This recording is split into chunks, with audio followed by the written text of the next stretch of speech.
Parce que vous avez été racheté à un grand prix, ne devenez pas esclave des hommes. Écoute, tu y as coûté cher à Dieu. Ça, c'est l'autre aspect de notre identité. Je n'insiste pas sur ça. Et, waouh, il y a beaucoup de choses, mais vous savez quoi? Le prix d'une chose révèle l'importance de la chose. Toi, pour que Dieu t'aie, il a donné ce qu'il avait d'unique. Toi, tu y as coûté ce que Dieu avait d'unique. Dans l'ancienne alliance, il a dit, j'ai donné l'Éthiopie et le sabbat à ta place. Pour les Abraham, les autres. Mais dans la nouvelle alliance, il ne donne pas l'Éthiopie, les peuples à la place de l'homme. Mais il donne Jésus de Nazareth, ce qu'il avait d'unique. Et quand tu te regardes, ne te regarde pas en fonction des études faites. Ne te regarde pas en fonction de la société. Regarde-toi en fonction du prix payé. C'est Jésus. Et finalement, nous sommes le temple de Dieu. La Bible dit ceci. Je reviens sur mon écriture de 1 Corinthiens 6, le verset 19. Je peux même donner aussi 1 Corinthiens 3, le verset 16. La Bible dit, ne savez-vous pas que votre corps est le temple du Saint-Esprit? Quand Dieu nous rachète ou quand nous sommes nés de nouveau, Dieu nous donne cette identité de temple. Dans l'ancienne alliance, au début de la création, Dieu venait, il parlait à son peuple et il rentrait. Et puis, ce système n'a pas fonctionné très bien parce que l'homme a péché quand Dieu était allé au ciel. Le diable a profité, il a parlé à l'homme. Mais Dieu, il passe à un autre système.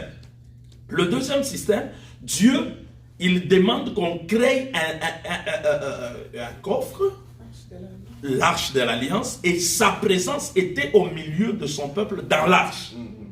Et quand ils ont créé l'arche, c'était une perspective de créer le temple. Mais l'arche a failli en quoi? Parce que quand on a volé l'arche, le peuple est resté comme dans le jardin d'Éden quand Dieu partait.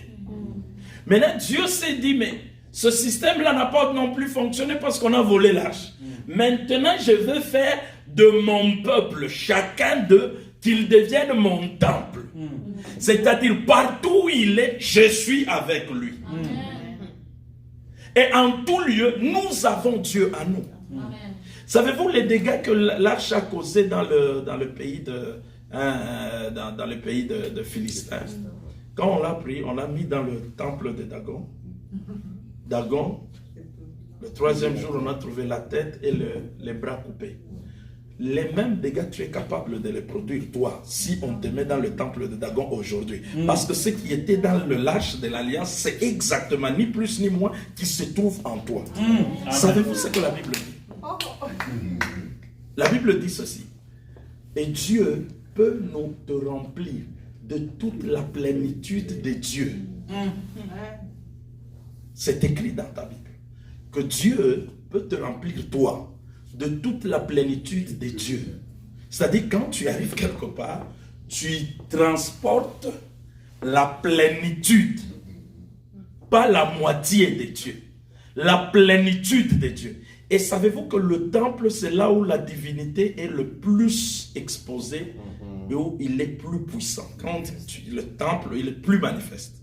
Quand on dit c'est le temple de Dagon, donc c'est l'endroit où Dagon est le plus fort. Donc là où il manifeste sa plus grande puissance. Maintenant, Dieu fait de toi son temple. Tu es le temple de Dieu.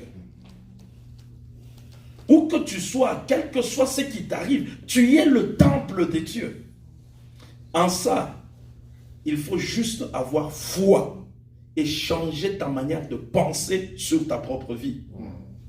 Quel que soit ce qui arrive, je suis le temple de Dieu. La Bible dit, ne savez-vous pas que celui qui habite en vous est plus grand que celui qui est dans le monde.